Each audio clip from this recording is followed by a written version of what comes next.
साहब मौजूद है। सर ये बताइएगा कि अभी मुस्तफ़ी हुए हैं शिबली फराज साहब और आपको नॉमिनेट किया गया है जुडिशल कमीशन के लिए, क्या कहेंगे, ये इख्तलाफात है या कोई पॉलिसी है? नहीं, ये खान साहब ने परसों फैसला किया, 3 दिन पहले फैसला खुद ही किया था। ये कोई मुखालफत या कोई कंस्पिरेसी नहीं है।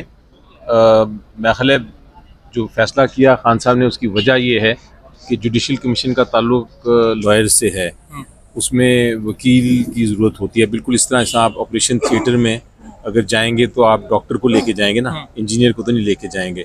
तो मेरा ख्याल है इमरान खान साहब ने यही फैसला किया कि कोई वकील होना चाहिए। ज़रूरी नहीं कि मैं होता, कोई और वकील भी हो सकता था। लेकिन वो आई थिंक उस प्रिंसिपल के तहत कि चूँकि जुडिशल कमीशन है, इसमें अपॉइंटमेंट्स की बात हो रही है और जुडिशल इश्यूज़ की और लीगल इश्यूज़ की बात हो रही है, तो कोई एक्सपर्ट जो लीगल एक्सपर्ट हो वही जो उसमें बैठना चाहिए। जो उस दिन गुफ्तगू की बैरिस्टर गौर साहब ने, आप भी उसके साथ शामिल थे, मुलाकात हुई, कहा जा रहा है इमरान खान को सही पैगाम नहीं पहुंचाया गया जेल में, जो कुछ हुआ इस सारे प्रोटेस्ट में। इस पर कहेंगे पार्टी लीडरशिप में इख्तलाफात हैं?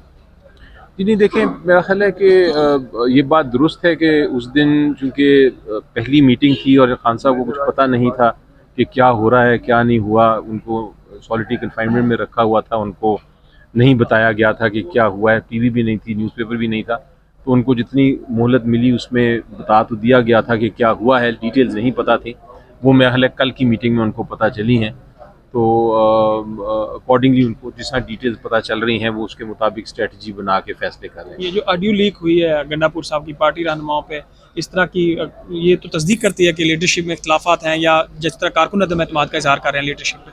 जी देखें, कारकुन उनको रंजिश भी है, गुस्सा भी है, अफसोस भी है, कन्फ्यूजन भी है, क्योंकि बार बार हमने देखा कि लीडरशिप नहीं पहुंचती सारी की सारी जो एहतजाज हुए थे, तो उस पर उनको रंजिश है। हर लीडर अपनी अपनी एक्सप्लेनेशन या अपनी अपनी सफाई दे रहे हैं।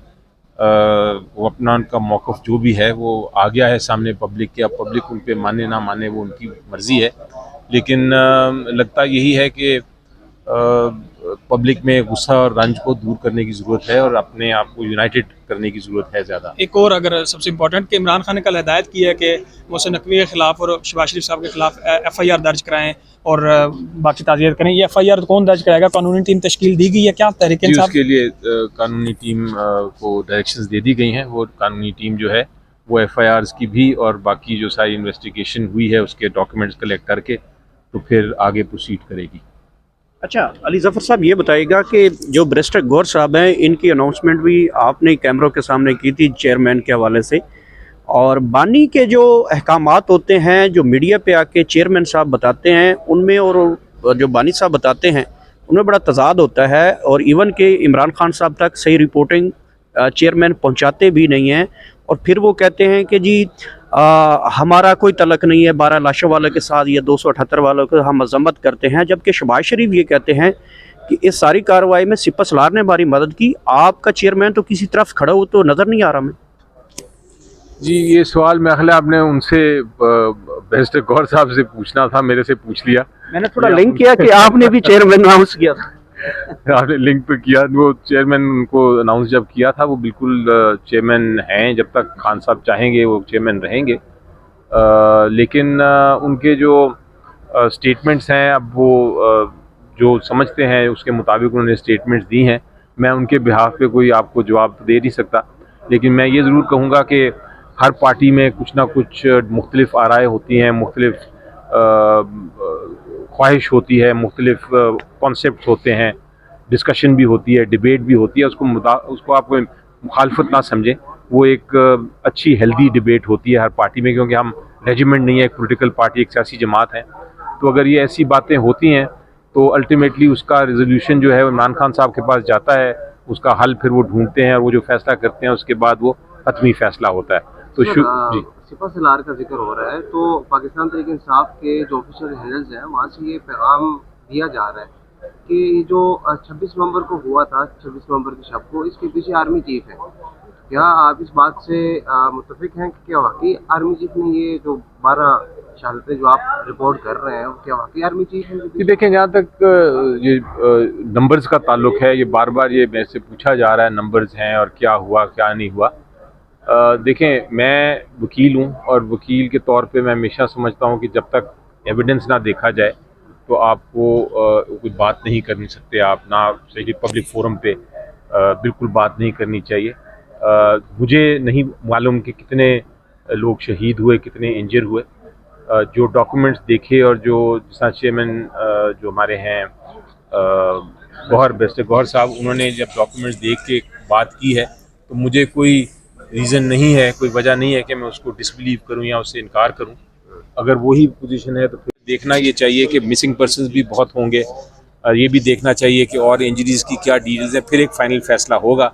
जब तक वो फैसला नहीं होगा अच्छा, मैं इसके ऊपर कमेंट नहीं कर अली जफर सकता। साहब ये बताइएगा कि पाकिस्तान तहरीक इंसाफ ने ग्रैंड अलायंस बनाया था, मुख्तलिफ जमातें भी उनके साथ चल रही थी, तो ये जो 26 नवंबर को आपने 24 को कॉल दी थी उसमें ग्रैंड अलायंस को नहीं बुलाया गया। बाकी दीगर जमातें भी इतराज़ कर रही हैं काश कि हम होते तो ये शायद ना होता। तो क्या समझते हैं कि ग्रैंड अलायंस वो टूट चुका है? अब दूसरा सवाल इसी में ले लीजिएगा कि 8 तारीख को मौलाना फजल रहमान कोई कॉल देने जा रहे हैं, तो क्या दोबारा ग्रैंड अलायंस आप मौलाना फजल रहमान के साथ भी रोड्स के ऊपर आ सकते हैं? जी बिल्कुल, एहतजाज का और गुफ्तगू का, डायलॉग का, दोनों दरवाजे कभी बंद नहीं होते। जो एहतजाज का हक़ है वो जितने लोग शामिल हों एहतजाज में, उन सब का हक़ है, चाहे जितनी पार्टीज़ हैं। हम तो दावत देते हैं पीपल्स पार्टी को भी, PMLN को भी, सारी जमातें आके एहतजाज करें हमारे साथ इस इलेक्शन के मैंडेट के ख़िलाफ़। तो एहतजाज में किसी को ना रोकना चाहिए, ना आपको उसको मना करना चाहिए। हम इनवाइट करते हैं, बिल्कुल JUI अगर आएंगे एहतजाज करेंगे, हो सकता है हम उनको ज्वाइन कर लें। लेकिन अहम बात यह है कि एहतजाज का हक़ जो है वो मेरा और आपका है, और उसको कुचला जब जाता है तो ठीक है, आप कुचल सकते हैं ताकत के ज़रिए, लेकिन वो एक टेम्प्रेरी होता है, वो एक तरह से परमानेंट चीज़ नहीं होती, मुस्तकिल चीज़ नहीं होती। इवेंचुअली फाइनली आप तारीख देख लें कि जो एहतजाज का हक़ है वही जीतते हैं।